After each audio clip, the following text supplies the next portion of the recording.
হোক বিরোধী দল হোক সরকার দল জনগণের পথ চলা বন্ধ করে দিয়ে এ দেশটাকে আমরা অগ্রসর করে নিব।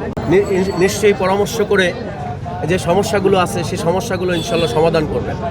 রাজপথে নেমে জনগণের গাড়ি জনগণের পথ চলা বন্ধ করে দিয়ে সভা সমাবেশ করে মিছিল মিটিং করে জনগণের দুর্ভোগ করে রাষ্ট্রকে অচল করে এই ধরনের বিরোধী দল না থেকে এভাবে পরামর্শ করে বিরোধী দলের সরকার টেবিলে বসে পরামর্শ করে সমস্যাগুলো সমাধান করলে এ দেশ ও জাতি অনেক এগিয়ে যাবে।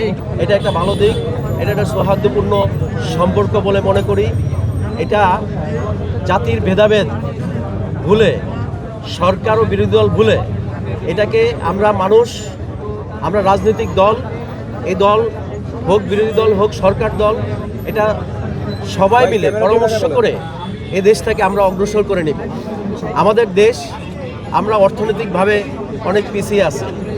বিগত দিনের সরকার প্রেসিডেন্ট শেখ হাসিনা বলেছিল আমরা অনেক উন্নত রাষ্ট্রে পৌঁছে গেছি, উচ্চ মধ্যবিত্ত। আসলে কি আমরা উচ্চ মধ্যবিত্ত ছিলাম? আমাদের অনেক অর্থনৈতিক সংকট ছিল, সেইটাকে মিথ্যা বলে প্রচার করেছে। আজকে মানুষ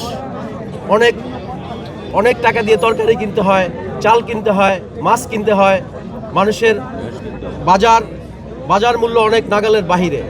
এই বিষয়গুলো শুধু সরকারই পারবে না। এই বিষয়গুলোকে সকলে বিরোধী দল সরকার মিলে পরামর্শ করে আলাপ আলোচনা করে এই দ্রব্যের দাম কমিয়ে দেশটাকে এগিয়ে নিতে হবে। গ্যাসের দাম অনেক বৃদ্ধি, দেশটাকে এগিয়ে নিতে হলে সবার সমন্বিতভাবে পরামর্শ করে দেশটাকে এগিয়ে নিতে হবে।